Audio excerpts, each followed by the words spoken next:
Hello, this is Tim in the garden. I'm trying to work out what these things are. I don't really know.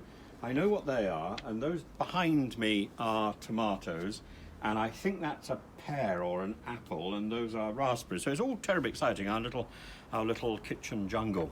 Now, I was thinking of two things, two bits. It's all very religious today, really.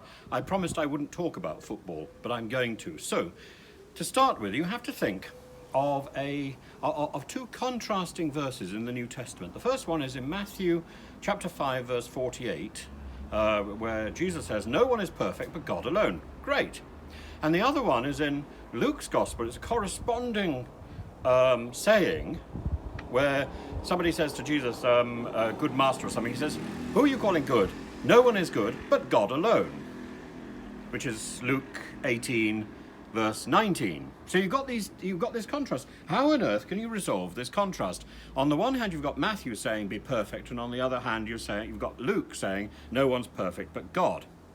Now we take a sharp sort of right angle turn into the world of football, which I promised I wouldn't say anything about because I don't know anything about football. I've drawn lots and lots of footballers for a fellow I used to teach. In fact, he wouldn't learn anything. He wouldn't do any of my lessons unless I drew a footballer first. So I actually do know who Kane is, which beggars all belief. But Priti Patel has been accused of gesture politics. Well, this is nothing new, but she's been accused of objecting to things, just choosing things. In the past, she was accusing football of gesture politics with people taking the knee. And now she's now she's saying, well,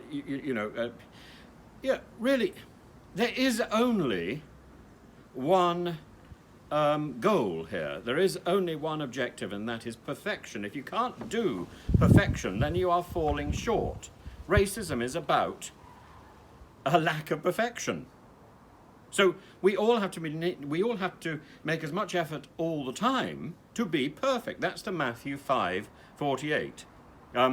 And today I read another rather alarming story about the outside of the Wyndham's Theatre near Trafalgar Square being seriously vandalised. This again is shocking, and the people accused are people who were sort of overwhelmed by the spirit of the Euro, and they were supposed to be supporting England or whatever, and instead they're vandalising the outside of a theatre which has already got problems because it's not been allowed to be open during the pandemic. It seems to me that there's too much energy going around, and we need less disgust, less emotion, and more just getting on with the job, because our standard is very simple. Our standard is set, not only religiously, but also in real life. Our standard is perfection. That is the standard. There's no point in saying, oh, I'd like to be a little better than somebody else. This is not a standard. This is rivalry, and it's nonsensical. I want to be the best. It's the only standard to be flying. I want to be the best.